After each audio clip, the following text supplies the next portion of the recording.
So my name's Jarrett Walker. I'm a consultant in public transit planning and policy, which means I'm the kind of person who flies from city to city, helping lots of different cities think about their transit issues. As a result of that experience, I tend to be very aware of how different cities are tending to progress in public transit issues and the way that certain public transit issues tend to come up as cities get to a certain size. Tucson's now at a size and particularly emerging at a density where public transit is going to start becoming a fairly urgent issue. It's going to become an issue not just for the low-income or dependent people that you may think of as using public transit, but it's going to start to become an issue for a more diverse set of the population. That has to do with several trends that are occurring in the society. One is the increased use of mobile phones, which give us the ability to do things while we're traveling. The mobile phone is becoming an excellent reason an excellent new reason to use transit instead of driving, because we can do things while we're traveling that we can't do safely while we're driving. But there are also other changes. One of the important things that's happening right now is this very steep increase in the demand for high-density urban styles of living. And obviously that's already happening in about 4 square miles around your streetcar in the downtown and university areas. But successful cities are going to have to provide for that. They're going to have to develop in ways that provide dense, walkable, vibrant urban neighborhoods. And public transit is critical for those neighborhoods because above a certain density, you don't have room on the roads for everyone to drive a car. And what's more, you don't have as much interest in driving as you used to have. The other interesting statistic is that the overall volume of driving in the United States, which grew steadily from the 1970s to about 2004, has now stopped growing and has turned flat. And that's an early signal that something is changing in the whole attitude toward the car being the default way to go everywhere in this society.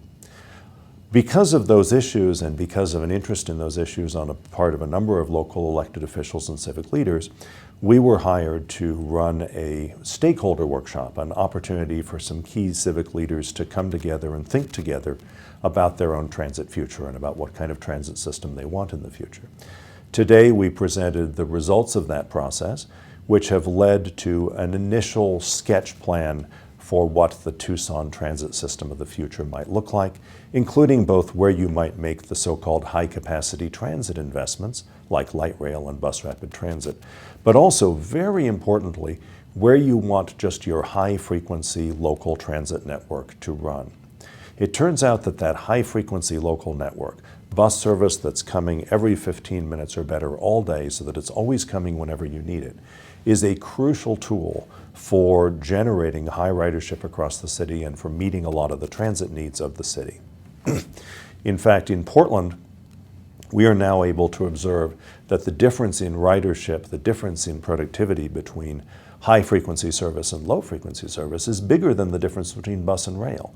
Frequency may be a more important distinction than the bus-rail distinction is for determining what actually matters to people and what's actually useful to people.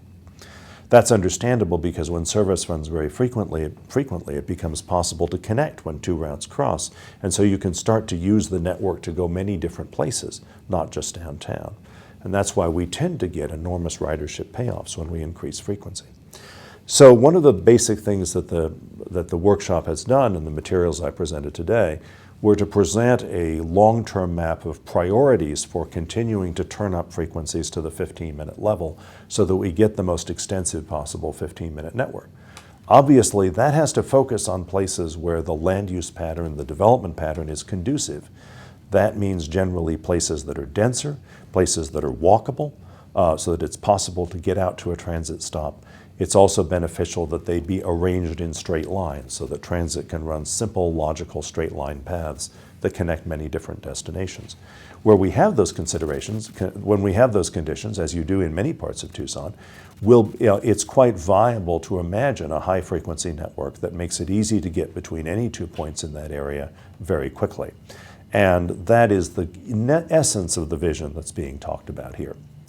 What happens, in addition, the vision talks about a couple of new coverage areas you might expand, but so far the discussion has tended to say that it's more important to build up frequencies in the urban network where we're going to get high ridership than it is to extend the transit system to new areas, including to new developing areas like the new employment areas that are planned south of the airport, where there certainly will be people who need the service out there, but it's not going to be a high ridership prospect. What will happen next is that the basic ideas that have been laid out so far will generate further public conversation. One of the ways this will play out is through a document called the Regional Transportation Plan that the Pima Association of Governments will be working on. That's a vision for 2045, way out in the future, 30 years. But we also recommend that the Pima Association of Governments and/or the City of Tucson initiate a 10 and 20-year vision of transit that involves a more thorough study and analysis, that involves a number of more people, so that we start to get a shared notion in this city about where transit is going to be good in the future and what citizens want to do in order to improve the transit system.